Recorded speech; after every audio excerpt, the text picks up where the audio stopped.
Hello, you guys. How are you all? Thank you guys for being here. Hey, Lucia. Hey, Cray Cray. Hey, Rainbow Mom. Hey, Glenjamin. Hey, Nadine. Hey, Kate, yada, yada, yada. Hey, Midwest Meemaw. Carol freaking Claus. Hey, Punksy. Wait, did I say hi to Punksy? No, not yet, but hey, Punksy. Hey, Tiff. Good to see you. Hey, Barb. Hey, West Virginia Jules. Let's see. Hey, Mandy TNT. Cray Cray, Alyssa, this is when they start running together. Hey Slink, Search and Rescue. Kate, yada yada yada. I love your name. That is funny. Hey Slink, Petunia. Don't want to miss anybody. I think I got you guys. How are you all? What are you guys up to today? Hey Angela. Hey Deb. Struggle is real. Mark. Hey Jax. Jack's my name. 7 of us. Mama Bear. Okay, so you guys. Hey, Mel, whatever. Hey, April. I'm surprised this took this long. Hey, Jen. Mel, whatever. Oh, my God, you cracked me up. After you, when you made that video to Barb, oh, my God, that was so funny. Here, Bendy. Okay, so back in March, I believe. Actually, let me go ahead and pull up the news clip. We're going to go through the documents, but I'm going to play a little clip first. Carol Claus sent me 2 days ago this news clip, and I was shocked because we haven't really seen anything regarding Leilani, Quentin, or anything, right, for a while. And then today I was able to get my hands on the documents, and I thought, there's a lot I want to talk about, you guys. I want to go over, I cannot believe Roro didn't get the death penalty. Like, oh my God, I want to go over all of that stuff. I want to go over the man who was arrested out in Oregon, that they are suspicious he may be involved with that potential serial killer situation. His girlfriend did an interview last night. Belly Ray posted it, the guy that was like walking around giving flyers. So I have a lot that I want to talk to you guys about, but I thought this was kind of important, and I thought we should talk about it first because I kind of had it all together. Okay, so here we go. About the death of Quentin Simon.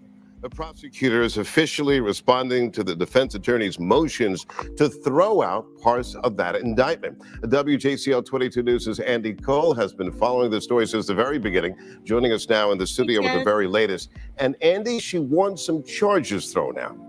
Greg, that's right. Back in March, the defense tried to throw out 3 murder charges and 4 of the false statement charges.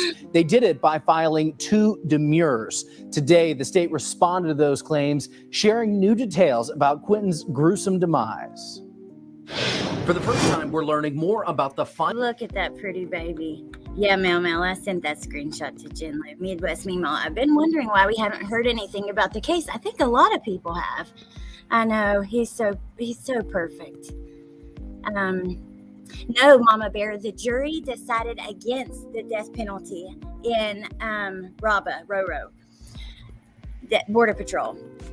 So, yeah, and they did victim impact statements at like midnight last night, which I haven't even got to see them all yet. That's kind of one of the reasons we're doing this first. Final moments of 20-month-old Quentin Simon's life. In the response to Leilani Simon's special demur, the state outlined what happened after Leilani allegedly threw Quentin's body into a trailer park dumpster. Hours after throwing Quentin's body away, a garbage truck came, lifted the trash. And by the way, this is going to be, in detail. So Leilani thinks that because they don't have a cause of death or, because unfortunately his little body was so destroyed, she wanted them to throw out the murder charges. And they come back with a very detailed explanation of what exactly happens in this once you put your trash in the dumpster kind of thing. And dumped it into a compactor inside the truck. When the load arrives at the landfill, it's dumped on the ground and a bulldozer shoves the garbage 300 feet into different cells. Quote, "This is not a neat process," prosecutors write in their response. They say it requires multiple sweeps by the bulldozers that shove, spread, and smear the contents. Once at the cell, prosecutors say So, like I said, another warning, you guys. It's going to be tough. I'm sorry. Yeah, thank you, Tiff. I did not realize I still had the music on. Hey, Candace. Hey, April. Yeah, you don't even need a body for a murder charge. Chopper, I can't believe he did not get the death penalty. I'm really sad about that. And we're going to go over the closing arguments, the jury, and the victim impact. I think that's important to go over. But I haven't got to filter through it myself first. So it's sad. Quentin's body was then compacted again by a 50-ton steamroller. Quote, all of which is to say Quentin's body went through a lot. By the time the expert searchers found him, after looking for more than a month, his body had undergone severe trauma and decomposition. And it wasn't in just one place. Prosecutors say he was dispersed across the landfill. Quote, a bone here, a tissue there. The basis of Leilani's demurrer for the murder charges is that the state wasn't specific enough in their indictment. But the state argues that an indictment can only be... Exactly, Mel. Even in his death, how did you say that? Even in his final rest, he was still abused. And she wants the charges thrown out? Sorry. No sympathy for you, lady. None. As specific as the evidence. With his body in pieces, prosecutors admit no cause of death has been determined or likely ever will. So, we are going to go through that paperwork. Let me check you guys in the comments. I know, Punksy, how dare she? The nerve. That's why my title on the thumbnail, it says the audacity. Because I just... Jim Lou, you couldn't hear the music. Should I be concerned? Leilani, don't start. The answer is no all around. Go on and sit back down. Hey, Delaney. Completely agree. Hey, Salma. Okay, so let me flip over to the paperwork. We're going to go through some of that.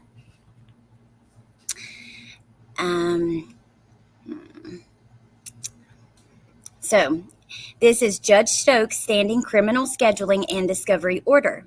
The criminal case management process for cases indicted or accused in the Superior Court of Chatham County, Georgia, and assigned to Judge Tammy Stokes is as follows. Step 1. After an indictment or accusation is filed, all cases in which defendant is represented will be scheduled for arraignment. All cases in which there is no attorney of record will be assigned to calendar call. Defendant's presence is required at calendar call. At the calendar call, the court will inquire if defendant requires counsel to be appointed, intends to retain private counsel, or wishes to proceed self-represented. Should the defendant request to proceed by self-representation, the court must approve the request. Step 2, defendant and counsel shall attend the arraignment. At the arraignment, defendant shall announce whether proceeding on the plea track or trial hack. If proceeding on trial track, defendant shall announce whether a motion hearing is needed. Step 3, at the trial docket call calendar. I'm not going to read through every word of this because the information we want to go through kind of follows. This is just like the outline of how this is going to work. And actually, I'm going to, should I link it in the chat? Let me know. If anybody wants the link to this paperwork, let me know and I'll drop it in the chat. Hey, Jay, with Borgos, I was even thinking about doing it environmentally friendly and all by saying, I know. The nerve of him to sit over there looking so pissed off that whole trial while we heard of the horrific nature of what he did. Not only that, he's still cheating on his wife, talking shit to his mom, and I'm just so surprised. I really am. So to ensure that cases are ready for trial when placed on the trial docket call calendar, it is hereby ordered as follows. All demands, requests, and motions pertaining to discovery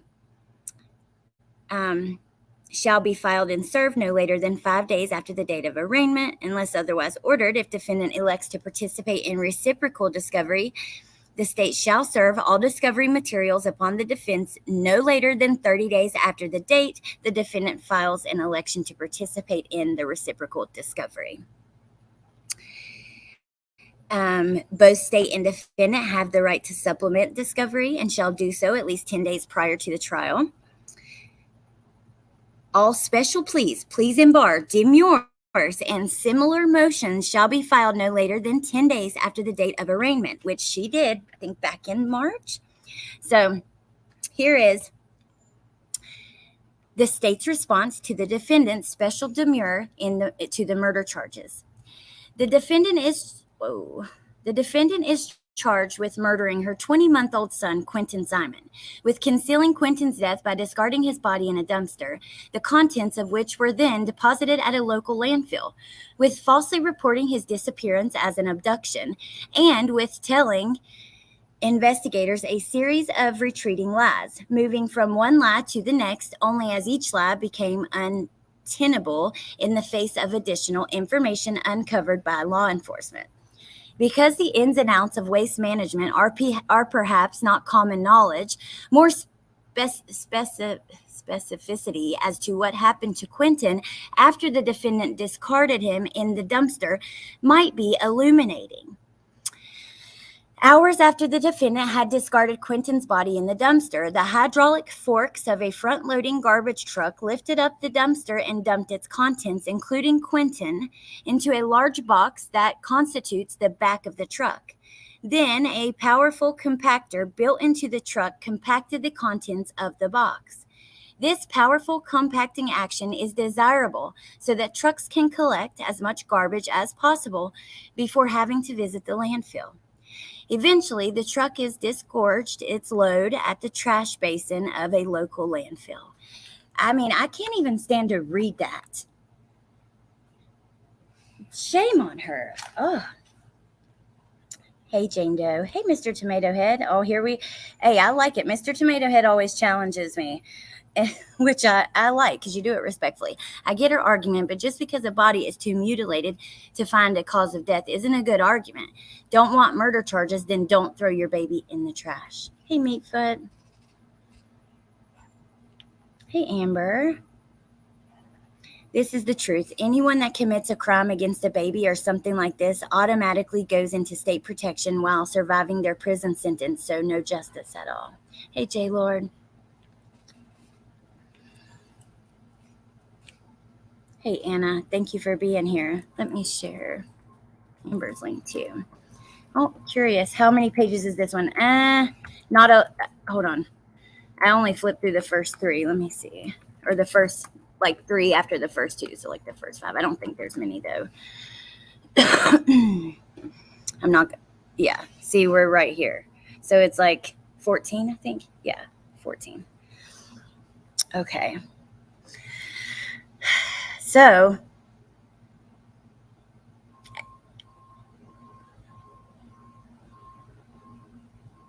they're basically saying that after Quentin was thrown in there, they push down all the trash, compact the contents of the box so they can fit more trash in there. A bulldozer then shoved the heaped garbage some 300 feet from the trash basin to a cell. A cell is a designated area to which garbage heaped at the trash basin is being routed at a given time. This is not a neat process. It requires repeated trips by the bulldozer and involves, in addition to shoving, some amount of spreading, smearing, etc.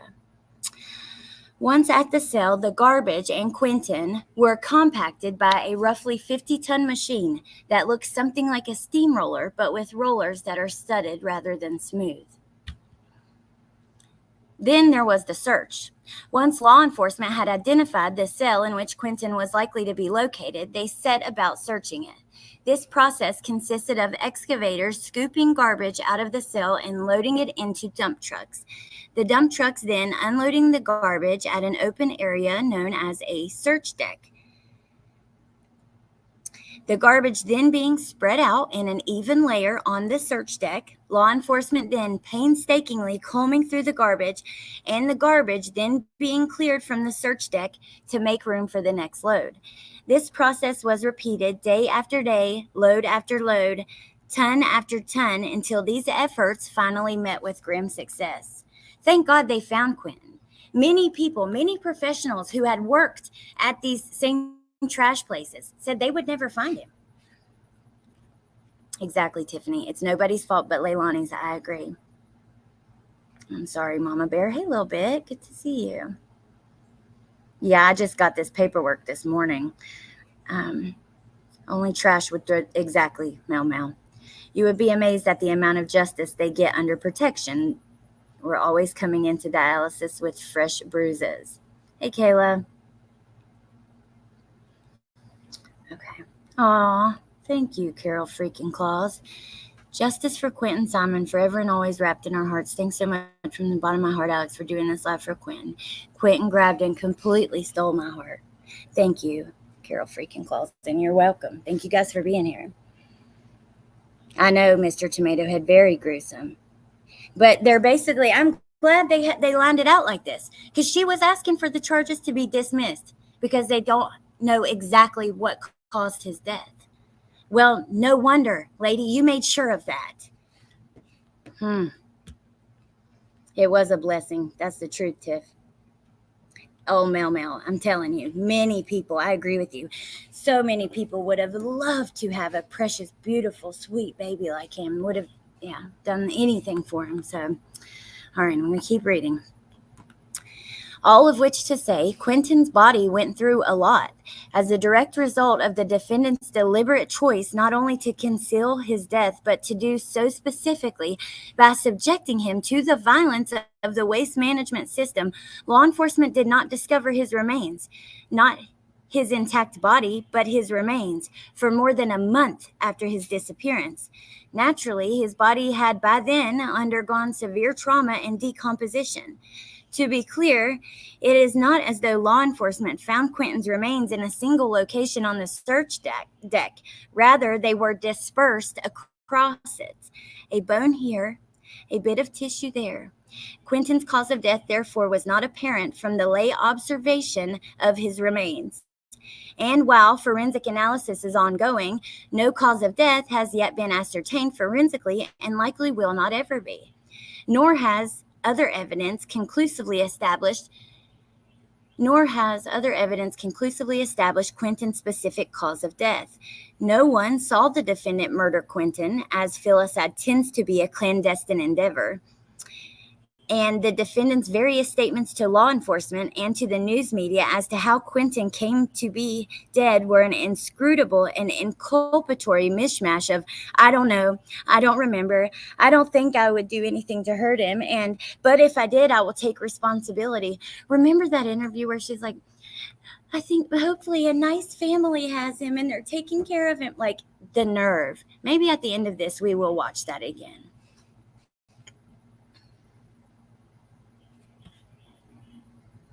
They did know, Amanda. They did find the body. They said they didn't find it for more than a month. So, like the way it was written, I know what you're talking about. Right up here, they say law enforcement did not discover his remains, not his intact body, but his remains, for more than a month after his disappearance. The state of the evidence as to Quentin's cause of death, then, is the fault of the defendant and the defendant alone. Further, her actions in disposing of his body and concealing its whereabouts indicate that her specific intent and hope was that Quentin would never be found at all. The idea seems to have been no body, no case. It is against this factual backdrop that the defendant now moves to quash her murder charges on the grounds that they purportedly contain insufficient information as to how exactly she killed Quentin. One marvels at the brazenness. Wow, the state. I love it, though. Granting the defendant special demurrer would be tantamount to telling the defendant and other would-be murderers, get rid of the body entirely or do a good enough job trying, and the court will reward your cunning and depravity by declaring you beyond the reach of prosecution for murder. In effect, the defendant asked the court to validate her actions by consummating her plan. I swear, Jen Lou, this feels like you could have written it. It's like feisty and I don't know. Hey, Chica. Hey, Janessa, good to see you. Slink, no, because she was gone. I wouldn't be surprised if she got some kind of trouble for them being with her, but I don't think she can be charged with anything like this because she wasn't there. And truly, a lot of people got mad at me for this, but I could see she was grieving. I felt for her. Leilani was just sitting there bebopping around, all the cameras in her yard, all the protesters just out there having, the time of her life. And you could very clearly see her mother was just falling apart. So, I don't know. I think opinions are just so crazy over that. I know, what a paragraph. She's not a mom, never was. No parent would do that to their babies. No, no. That interview is a slap in the face. I'm sorry, Carol freaking Claus. He never did deserve that. You're right. I know, crazy mama. I know. After reading this really puts it into perspective too, I'm going to reread that last paragraph again. It is against this factual backdrop that the defendant now moves to quash her murder charges on the grounds that they purportedly contain insufficient information as to how exactly she killed Quentin. One marvels at the brazenness. Granting the defendant special demurrer would be tantamount to telling the defendant and other would-be murderers, get rid of the body entirely or do a good enough job trying, and the court will reward your cunning and depravity by declaring you beyond the reach of prosecution for murder. In effect, the defendant asked the court to validate her actions by consummating her plan. Fortunately, this is not how it works. Under Georgia law, an indictment is not required to include any more specifics than the evidence, which again was shaped by the defendant. I mean, I believe the way I understand it is they have her on camera, dumping him, his poor little body. We know where he ended up, and we know who put him there. So, hey, Melissa Jade. Okay. She's so disgusting. It's not bad enough what she did, but to double down now and keep going with playing the innocent card. All right, let's keep going. Excuse me. So, fortunately, this is not how it works. Under Georgia law, an indictment is not required to include any more specifics than the evidence, which again was shaped by the defendant, allows the state to allege. The indictment in this case is proper given the information available to the state, so the court should reject the defendant's gambit. First, the defendant argues that the 3 murder charges are deficient for not specifying Quentin's cause of death. However, it has been It has been the law that an indictment failing to specify the cause of death is sufficient when the circumstances of the case will not admit of greater certainty in stating the means of death, which itself quoted a Massachusetts case from 1850 for this proposition. This is a sensible rule because the state cannot be more specific than the evidence permits. Second, the defendant argues that count 2, felony murder predicated on aggravated assault, is deficient for not specifying the object that the defendant used to inflict the aggravated assault. However, the indictment is not required to identify the exact weapon or object used if the circumstances of the case do not allow such specificity. Here, because the indictment is as specific as it can be on this point, there is no basis under the Supreme Court of Georgia precedent to grant a special demurrer. Third, the defendant argues that count 3, felony murder predicated on cruelty to children in the first degree, is deficient for not specifying the manner in which the defendant caused Quentin's cruel and excessive physical pain. However, here again, the state cannot be more specific than the evidence permits. In demanding more specific information than the state can allege in light of her action, the state cites Stinson versus State for the following proposition. Let me check on you guys and I'm going to read it.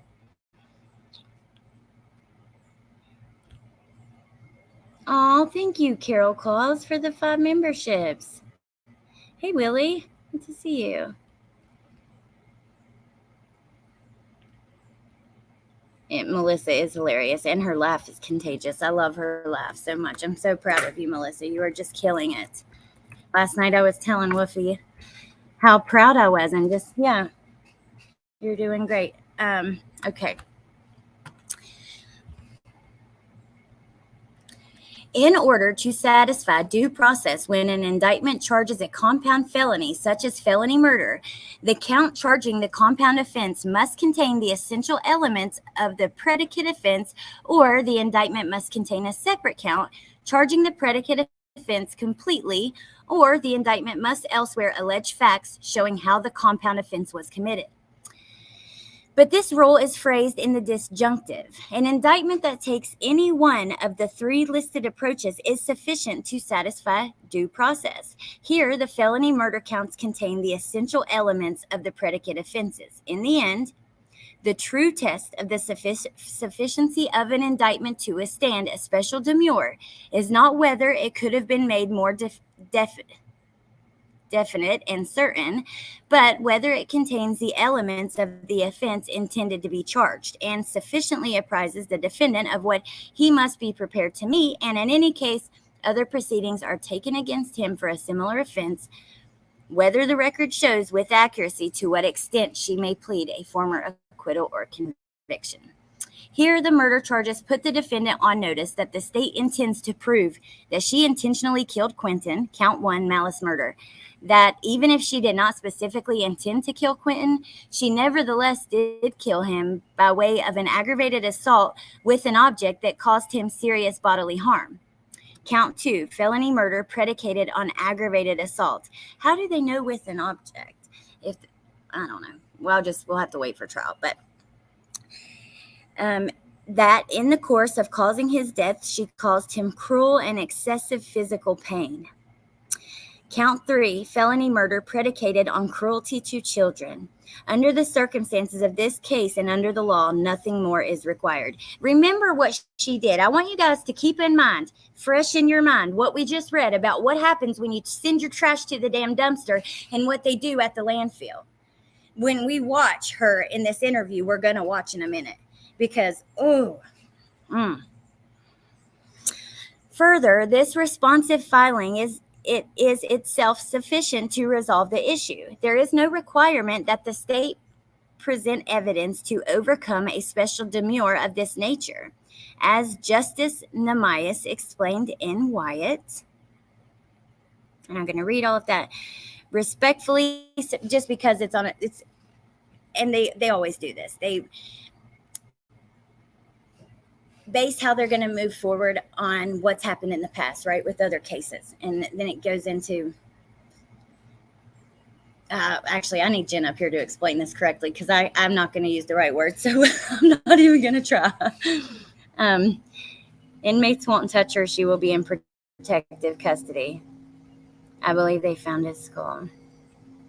I remember something about that, but it's been so long. I'd have to go back. And I can't find, I can't find the trial date. Like 2 days ago, I searched and I read all the articles from when she submitted these claims, like back in March. There was a few articles out, but none of them listed the trial date. And I don't think this one didn't either. But if anybody knows, please let us know.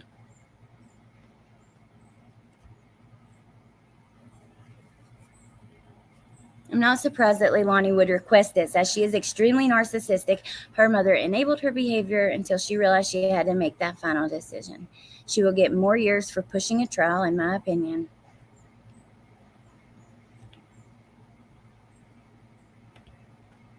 No, like the way that they base, Jen, like how they're always citing old cases and basing like new decisions on what's happened in other cases and like Supreme Court rulings and things like that.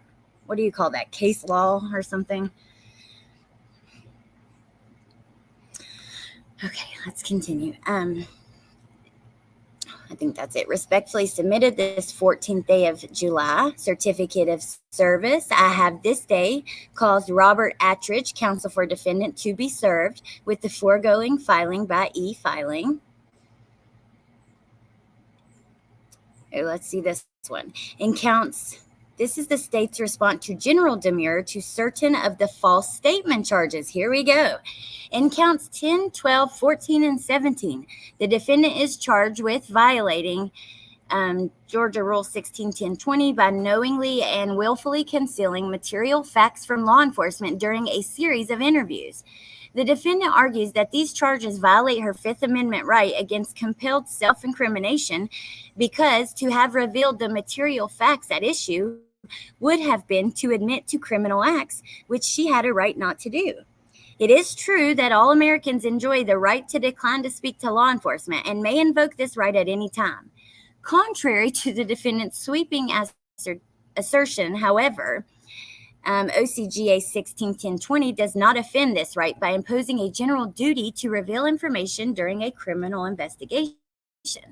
Rather, as our Supreme Court has recognized, that law is modeled on the long-standing federal false statement statute, which criminalizes only affirmative false statements and concealment of material facts designed to deceive and harm lawful government functions.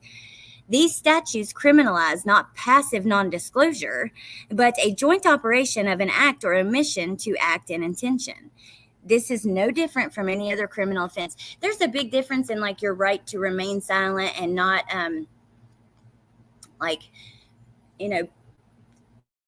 get on your right to remain silent and lying to the police, period. I know, I wish Dexter was a real person sometimes too. Hey, True Crime Swedish Sleuth, and hey, Peach. Good to see you guys. It's case law. Thank you, Nisi B. I tell you guys all the time, I'm just a redneck mom from West Virginia with an interest in true crime. So I'm trying to remember all this stuff, but sometimes, yeah, it can be tough. She'll be in protective custody, but only for so long. But then again, look at Susan Smith, and she took 2 of her boys' lives. Hey, seriously? Hey, East Texas chick. Okay, let's keep going. The defendant cites no authority for the proposition that the Fifth Amendment affords criminal suspects the right, once they have chosen to talk, to knowingly and wrongfully conceal material facts when asked questions that reasonably call for those facts to be revealed. To the contrary, the U.S. Supreme Court squarely rejected this theory in Brogan v. U.S., which presented the question whether there is an exception to criminal liability for a false statement that consists of a denial or wrongdoing, the so-called exculpatory no. In response to Brogan's argument that construing the statute as criminalizing false exculpatory statements violates the spirit of the Fifth Amendment because it places a cornered suspect in the cruel trilemma of admitting guilt, remaining silent, or falsely denying guilt. The court explained as follows. This trilemma is wholly of the guilty suspect's own making, of course. An innocent person will not find himself in a similar quandary. As one commenter has put it, the innocent person lacks even a lemma. And even the honest and contrite guilty person will not regard the third prong of the trilemma, the blatant lie, as an available option. Whether or not the predicament of the wrongdoer run to ground tugs at the heartstrings, neither the text nor the spirit of the Fifth Amendment confers a privilege to lie. Proper invocation of the Fifth Amendment privilege against compulsory self-incrimination allows a witness to remain silent, but not to swear falsely. Finally, a note on as-applied challenges. An as-applied challenge addresses whether a statute is unconstitutional on the facts of a particular case or to a particular party.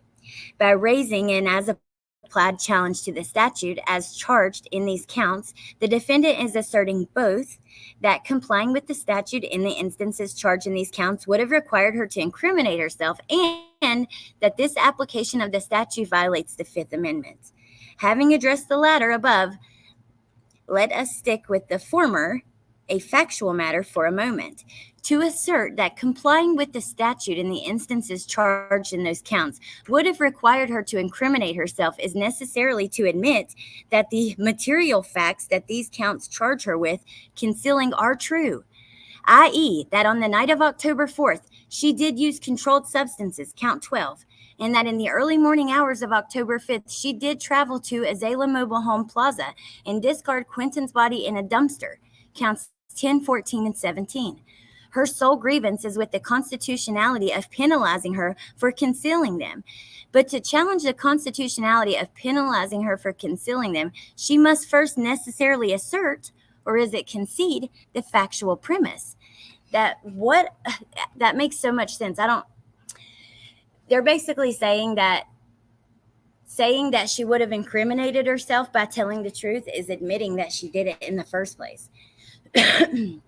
That what are alleged in these counts as material facts are truth, else she cannot assert that compliance with the statute in those instances would have required self-incrimination, which is a threshold requirement for her as applied challenge, for there can be no self-incrimination without the incriminating facts. If the defendant claims not to be making this admission, the state does not see how an as-applied challenge can so much as get off the ground. And on its face, the defendant's filing does appear to make this very admission, in that it repeatedly refers to these facts as material facts, with no qualification of the term. The state therefore notifies the defendant that it may consider this filing, if it is not withdrawn, as an admission to the truth of these two material facts. That makes sense to me. Let me see what you guys think before we continue. I think we're about done and we're going to get to that interview, but...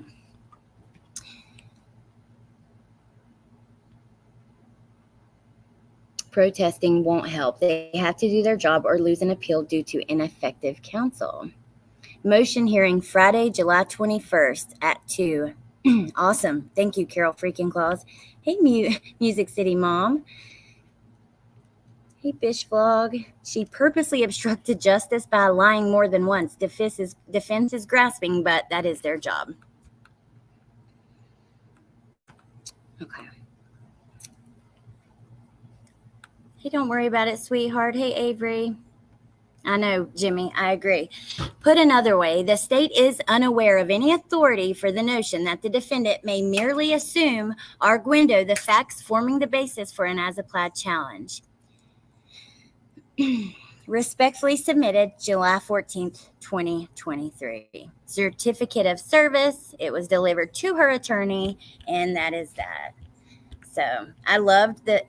I think I'm going to be very interested to see this prosecutor in court. This response was very well written.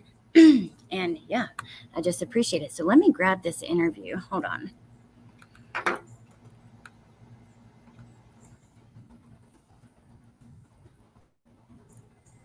And we're going to watch it together. Again, after reading all this, if you missed it, the beginning of that was quite disturbing. They explain exactly why they can't find the cause of death of Quentin. And it's because she made sure that they couldn't by throwing him in the damn dumpster. The nerve of her. Hey, Carla. Good to see you. The defense is mounting the best defense given the circumstances. It's their job. The response from the state was excellent, and I think the defense's motion will be denied. Yeah, I love that too. Taylor Shabusiness, jury selection on the 21st. Okay. So let me grab this interview, you guys.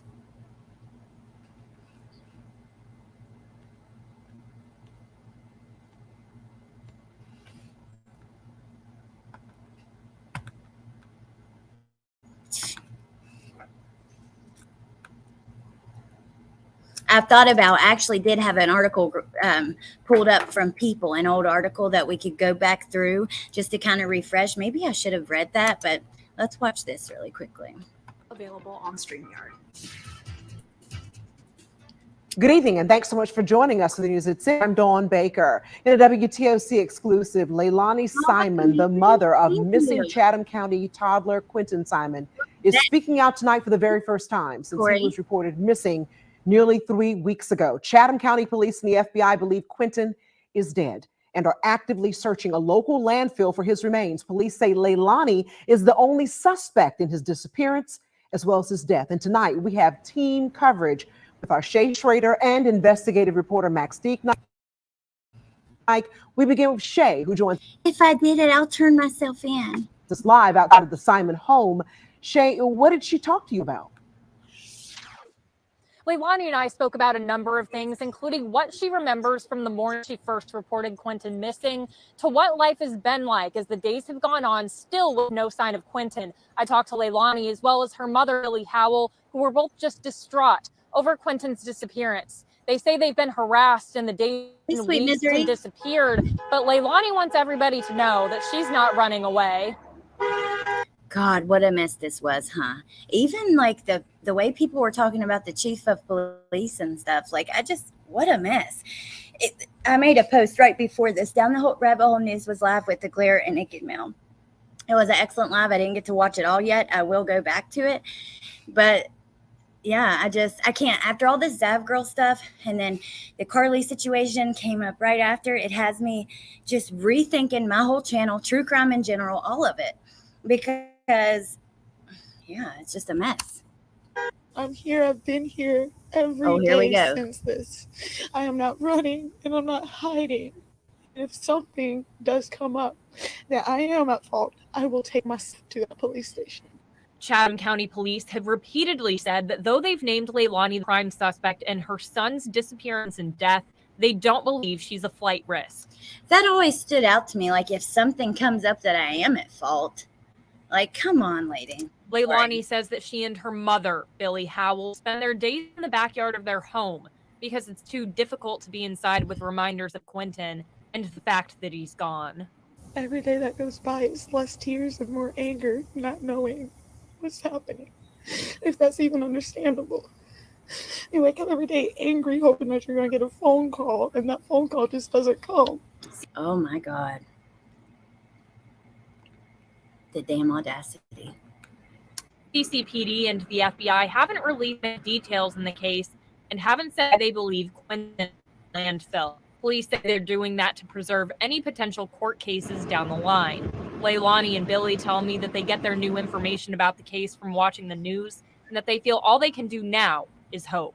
We want something great to come out of this, but mostly we want him not to be found in that landfill. We want him found. Okay, let me just pause for a moment because I believe her. I believe she's being honest. She didn't want him to be found there. Her mom's face. Now, watch, like, as soon as she says that, Leilani glances over to her. She knows. She didn't want him to be found there either, but she knows he's there. You can tell, like, now looking back after everything, it's totally different. Now, I got to pee really bad, so I'm going to let the rest of this play out, and I'll be right back. All they can do now is hope. We want something great to come out of this, but mostly we want him not to be found in that landfill. We want him found happy and alive. We put him back in our arms, holding us. That's what we want. We're just hoping that he's in somebody's house and they're feeding him. And they are hoping that, maybe they wanted a baby, couldn't have a baby. Maybe they thought they were his savior. But it's not. That's their best hopes at this point. Chatham County Police say they have no reason to believe that Quentin was abducted or kidnapped, and they have evidence that suggests he was placed in a dumpster and that his remains are in the landfill that they're currently searching. Leilani Simon hasn't been charged with anything at this time, but police say she is the only suspect. Happy and alive. We put him back in our arms, holding us. That's what we want. This is bringing back the memories, you guys. She couldn't even look at her.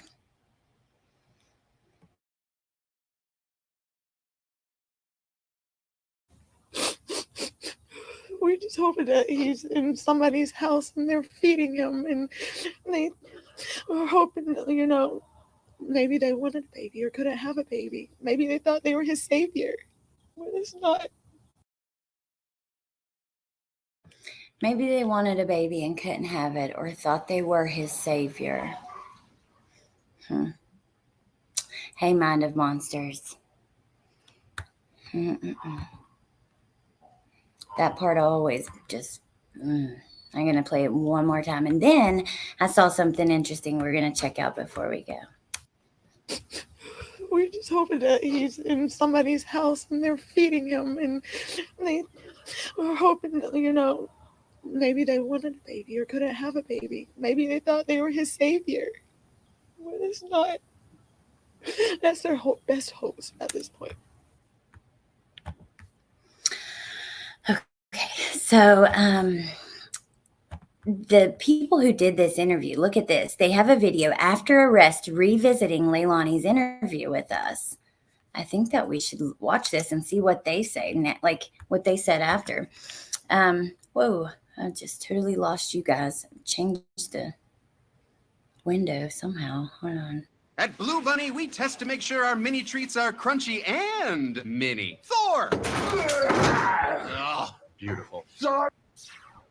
Good evening and thanks for joining us. I'm Mike Sela. Dawn Baker has the night off. Tonight, the mother accused of killing her 20-month-old son in Chatham County, Quentin Simon, remains behind bars. No bond was set for Leilani Simon today. The Recorder's Court judge hearing the case says his court doesn't have the authority murder cases. Whoa. She did not appear in court personally. She was represented by the public defender's office today. Leilani is facing several charges in Quentin's disappearance and death, including murder. It's now been 7 weeks to the day since little Quentin went missing. Here, we're going to skip to this part. We don't know what led up to Quentin's death or what evidence law enforcement has that leads them to believe Leilani murdered her child. As we learn more about this case, WTOC will bring you the latest. Bill Syed, WTOC News. Arshay Schrader spoke to Leilani on October 24th in an interview you only saw here on WTOC. And tonight we're looking back at that exclusive interview. Shay joins us now in the newsroom. And Shay, what does this interview look like knowing? She just makes me angry. Like even her not showing in court, just and her attorney going for her. Like, no, show your face. You did this. What we know now. That interview was almost a month ago, and it was the only time that I've ever spoken with Leilani. That was on October 24th.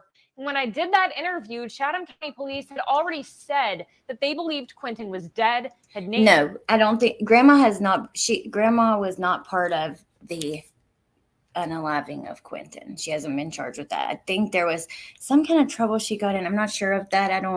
Not even going to speak on it. I don't know the details. And really who I'm focusing my frustration and anger towards is Leilani. But Leilani, their sole suspect, and had started searching a local landfill for Quentin's remains. In that interview, Leilani never outright stated whether she was guilty or innocent. She maintained that she was broken up over Quentin's death and disappearance, visibly crying both when the camera was on and when it was off. However, she said if it came out that she had anything to do with Quentin's disappearance, she would turn herself into the police. I'm here. I've been here every day since this. I am not running and I'm not hiding. And if something does come up that I am at fault, I will take myself to that police station. 3.5 weeks after making that statement, Leilani was arrested and charged with murdering her son, Quentin Simon.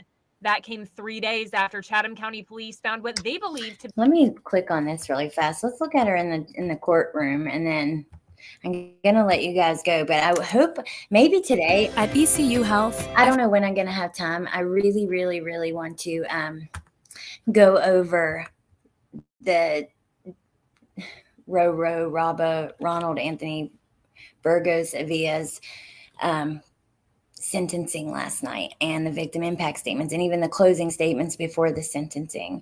Then we have, like I said at the beginning, there is a interview with the supposed potential serial killer out in Oregon with his girlfriend that took place, I think, on the 14th.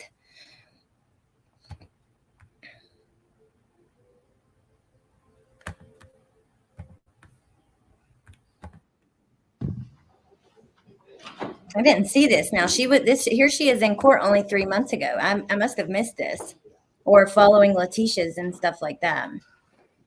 Okay. Let's return to the issue of bond.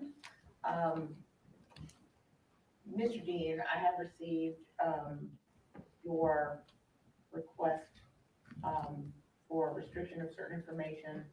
The court has reviewed it. If there's anything you'd like to say, well, first, is the defense's motion. Ms. Walker. Your Honor, just a brief first, Ms. Simon was born and raised here locally. She is 23 years old. Speaking to the statutory factors just briefly, Your Honor, we would say to the court that it is not flagrant, one, because she lives here, two, because throughout this investigation, she remained here local, knowing that she was a person of interest in this investigation, and that she is presently under a defects case plan, which I will not get into the details of, other than to say that she has every incentive to remain in this county pursuant to that plan in order to reunite with the children, and certainly that would be her hope. Wow. Reunite with her children. Oh my God Almighty. I cannot believe I just heard that. That case plan, she will be monitored and supervised at a very intense level by people who have a high level skill to do so. So concerns that the court may have based on the allegations in this indictment should be factored in related to that case plan, Judge, and that she's not at risk of committing a felony because she has no felony history and is presumed innocent of charges, Your Honor. And finally, that there's no evidence that she would have the ability or desire to intimidate any potential witnesses. Simply being related to some of the witnesses in this case does not rise to the level of that concern, Your Honor. And so all of those reasons we would be asking the court to adopt essentially what the defects case plan. We'd be happy to provide a copy of that to the court if the court is so inclined to grant bond, so that the court could conform its order to the defects case plan. It's our position that there are provisions therein such as drug treatment, etc., which will support her while she would be on the outside.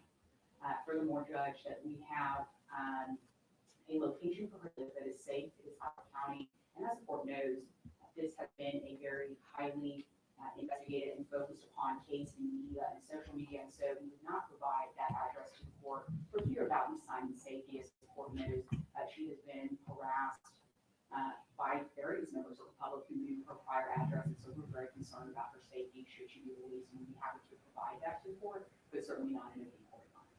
Thank you, Ms. Walker. Thank you. Well, we have to hear the state's response. After reading, it's only like 3 minutes long, and then I'm going to let you guys go. But after reading their response just now, I have to hear from them. Your Honor, as the court has referenced, yesterday afternoon, I emailed the court the state's 9-page response, which I then filed with the court and served on the defense this morning. That'll be awesome, Carol Claus. He'd be real. In that filing, which will be restricted because it contains sensitive information that ought not be released, I believe that the state has both preemptively responded pretty inclusively to some of the arguments just articulated by counsel. They've also made certain other factual and legal arguments about the defendant's unsuitability for pretrial release in this case. And with that, I will rest on the written filing. All right, thank you. In consideration of the information that was submitted from the defense and from the state, the court will deny. I guess I was expecting more sass. Easy now. Hey, Shay Benet. I hope you're having a good day too, babe. I'm about to go swimming with the boys. Thank you. Now, let's move into arraignment at this point. We have the complaint forward. And Your Honor, it's a minute, we'll come to the podium, but our intention today is to ask, rather than for arraignment, because we believe there's some conflict in the case law as to whether or not entry arraignment today would waive the errors that she's filed. Of course, the court is aware of filed 2 errors. Yes, she does, be real. This indictment and general errors counts 10, 12, 14, and 17. So what we ask for today, so the court doesn't set us down for a motion state, where we can address those issues with the indictment, and then we would move forward with arraignment on that date, of course, so inclined. Court will do that. Motions hearings will be scheduled soon, and we'll set aside time to address. I'm curious. My goodness. Is it hot? Is that why? Because of the heat, maybe? Well, you're getting so much of that? Turning now to Oh, arraignment. thank you, Punksy. Ms. Walker, does your client waive formal reading of the indictment? Well, Judge, I think we may be doing that at that motion here, and we can do it all together. We're just concerned about waiving for arguments as to I know, whether Niecy, it was the horrible. we could move forward with it at that motion stage rather than today. What the court is willing to do is preserve your, I understand, Your Honor. your right to demur at this point. I would like to move forward with the right. Absolutely, Your Honor. And yes, so we take formal reading. Her 3 months ago, so this is when they put in that demurrer or whatever you call it. The response just came. That's what we just read. I think it came out 3 days ago. Claus sent me the news video like 2 or 3 days ago, and I was like, whoa, what is this? Is this old? Because we haven't heard anything in so long, you know? Oh, sis, I know. It's crazy. It is just crazy. Hey, Ashley. Hey, Shauna. I'm sorry. Hey, Chatty Jen. But I have nothing for her. No sympathy. I don't think she deserves a break at all. It's absolutely disgusting and disturbing what she did. Whether it was some sort of accident or on purpose, I don't care. Just the simple way of what she did after is enough for me to say she don't deserve to ever. I don't know how I feel about the death penalty, but in cases like this, I feel like if they get it or if, then it would be deserved. That's just the truth. And Ms. Simon would be entering her plea of not guilty on this and demanding a jury trial, but of course we have motions hearings to come. Very, very true. Hey, Glowbug.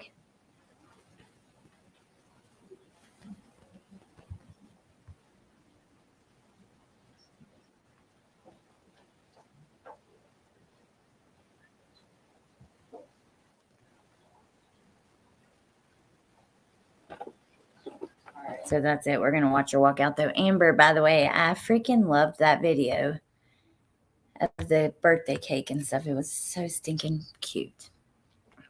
All right, you guys, I am going to let you go. Look at her. She makes me so angry just looking at her. Is there proof now that she's acted alone? Zena, we don't know. But I think there is something to be said by the fact that no one else has been charged. You know what I mean? So I think we just kind of have to wait and see. Apparently she has a hearing on Friday.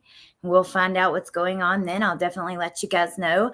We're going to come back and talk more about this new interview with the serial killer in Oregon's girlfriend. We're going to come back and watch some stuff with the Burgos trial.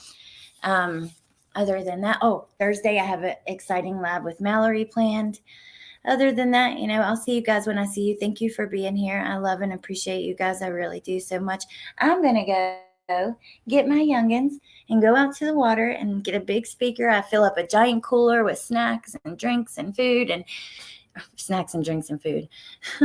chips and drinks and candy and fruit and all the things. And we're going to go out there for hours and just relax. By the way, Bentley's little friend knocked on my door at like 8:15 this morning. And I hurried up and ran to it. I'm like, excuse me, please don't come to my house before 10 a.m. Like, I'm not ready to function or deal with the world yet. What in the world? But anyways, Ashley, please don't rethink true crime. You do it with respect and class. Thank you, Ashley. Well, I love it. I love to do it. It's something I've always been interested in. I'm interested for many reasons. The psychology behind it, for these little kids who need voices that obviously don't have a lot of people standing up for them and speaking up for them. Then I see the way that all these cases get exploited. And even with like this Carly case, I don't know. I'm not proud. I'm not always proud of being a true crime YouTuber. I think that I try to run my channel in a way that I'm proud of. I'm not perfect. I'm sure that there's things that I know there's things I could have done better. I told you guys the other night on that panel, some of them, but yeah, I don't want to negatively impact any of these people that are already, anybody, right? I don't want to do that to anybody. So I'm just rethinking the way I'm going to cover cases, which cases I'm going to choose, and the other people I'm going to support. And I'm also rethinking, there's a lot of people who, I don't know. I've just supported a lot of people along the way, sent tons of people to their channels. A lot of them, some stay, some go, some regardless. I just want to be more picky of all of that. It's just got me rethinking everything. So anyways, I love and appreciate you guys, and I hope you have a really good day. Thank you, Crazy Mama. Oh, thank you, Corey. I love you guys being here. Thank you, Tess. Same. It's why I haven't covered true crime. Thank you, Glowbug. I'm not sure, JD. I hadn't seen anything about that. I can relate. So anyone knocks on my door unannounced, there's no telling what version of me they'll get. No, Anonymous. I didn't either. Bentley was asleep, so I just tried to be quiet. And I was like, you can't come back till 10. Guess what? He freaking showed back up at 9:30. I was like, do you know what the number 10 is? He's like, no. I'm like, come on now. Yes, you do, buddy. I know you do. You're in the same class as Bentley. When you look at the clock, if it doesn't say 10 yet, if it's 9 or something before, then it's too early. Really, you have to set boundaries, Alex. You do it with class and respect. I'm glad I'm here. The other night, all of you realizing you've made mistakes meant a lot to me. Oh, thank you, Nancy B. I appreciate that so much.